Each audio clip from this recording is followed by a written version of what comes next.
লাশ হয়ে বের হওয়ার যে ডিভোর্সি ট্যাগ নিয়ে থাকা ভালো। তো যেই জায়গায় আমার বনিবনা হচ্ছিল না সেই জায়গা থেকে আমি ডিভোর্স নিয়েছিলাম। আমার সুইসাইড করার মতো মেয়েই না। অনেক আগে একবার একের সাথে আমার একটা কথা কাটাকাটি হয়েছিল যে আমি তোমার জায়গায় থাকলে ডিভোর্স দিয়ে দিতাম, বা আমি তোমার জায়গায় থাকলে এটা করতাম সেটা করতাম। ইকরা মারা গেছে এটা জানার আগে আমি জেনেছি যে ইকরা পাগলামি করছে। রানী ভাতানির ঘরে, ভাতানি কই থাকে জানেন? একই বিল্ডিং এ থাকি আমরা। আলবির সাথে ওর কোনো সম্পর্ক আছে কিনা দেখলেই বোঝা যায় ভাই। গাইস, এইবার লাইভে এসে তিথি হাত জোর করে ক্ষমা চাচ্ছে সবার কাছে যে ইকরাকে সে নাকি মানে নাই এমনটাই বলতেছে। তাছাড়াও সেই দিন ইকরার সাথে কি হয়েছিল, এমনকি আলবির সাথে তিথির কি সম্পর্ক, সবকিছু এই ভিডিওতে আপনারা জানতে পারবেন। অন্যদিকে নায়িকা অপু বিশ্বাস ইকরার ঘটনা নিয়ে কেঁদে কেঁদে কি বলেছে, এমনকি তার বাচ্চা রিজিককে নিয়ে কি বলেছে, সবকিছু দেখাবো। তাই ভিডিওতে লাইক দিয়ে শেষ পর্যন্ত দেখতে থাকুন।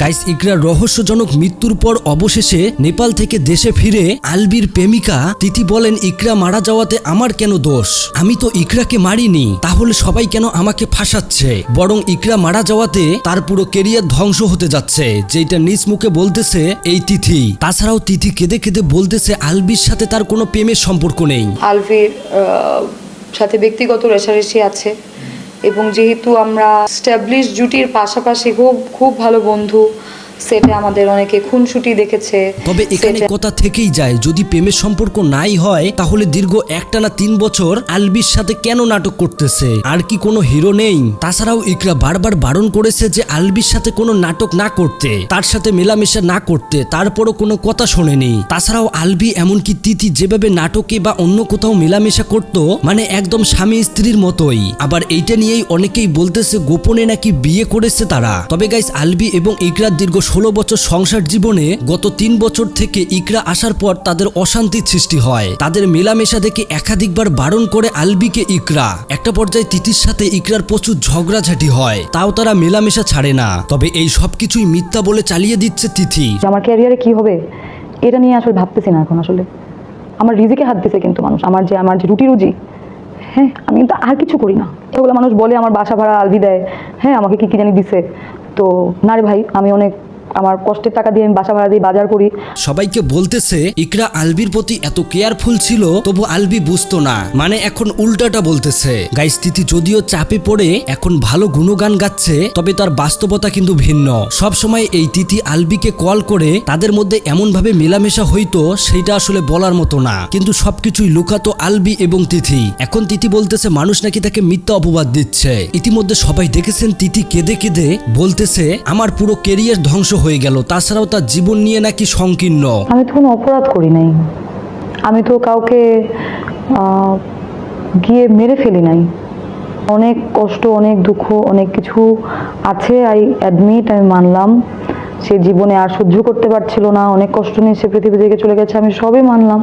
বাট আমি তো তাকে গিয়ে মারি নাই। তার উপর মানুষ যেভাবে ক্ষিপ্ত, তাকে পেলেই যেন না ফেরার দেশে পাঠিয়ে দেয়। তোমার চিঠি দেখে তুমি নেপাল গেছো।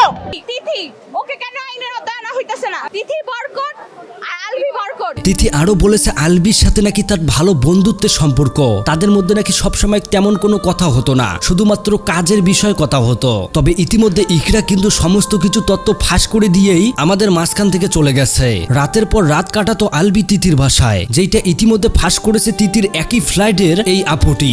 আমরা যেই বিল্ডিং এ থাকি সেই বিল্ডিং এই থাকে এই তিথি। তাই আলবির সাথে ওর কোনো সম্পর্ক আছে কিনা দেখলেই বোঝা যায় ভাই।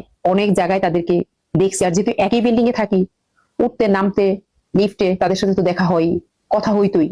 তবে ইতিমধ্যে গোটা দেশের মানুষ বলতেছে তিথি কেন খোলামেলা ভাবে ঘুরে বেড়াচ্ছে, তাকে কেন পুলিশ ধরতেছে না। তাছাড়াও আলবি কেনই বা দেশের বাইরে লুকিয়ে আছে, তাকে শীঘ্রই গ্রেপ্তার করা হোক। তো যাই হোক, অন্যদিকে আবার অপু বিশ্বাস ইকরার মৃত্যু নিয়ে কেঁদে কেঁদে কি বলেছে, আগে সেই ভিডিওর একটু ক্লিপ দেখুন।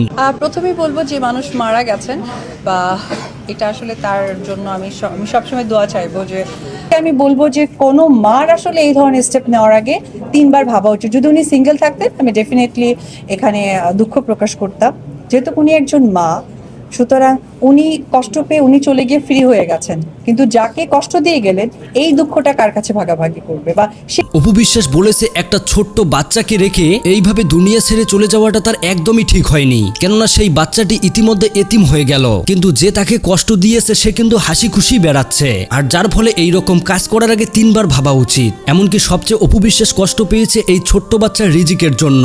ইকরা আলবি শুধু এইটাই প্রমাণ করলো না, প্রমাণ দিল ভালোবাসা এমনকি মানুষের বিশ্বাস বলতে কিছু থাকে না। দীর্ঘদিনের সম্পর্কের মধ্যেও কখনো বিশ্বাস থাকে না। তো যাই হোক প্রিয় দর্শক, পুরো ভিডিও দেখার পর আপনাদের মতামত কমেন্ট বক্সে জানাবেন। আর এইরকম ঘটনা থেকে যেন সবাই সতর্ক থাকে তার জন্য সবাইকে অনুরোধ করতেছি ভিডিওটা শেয়ার করার জন্য। আল্লাহ হাফেজ।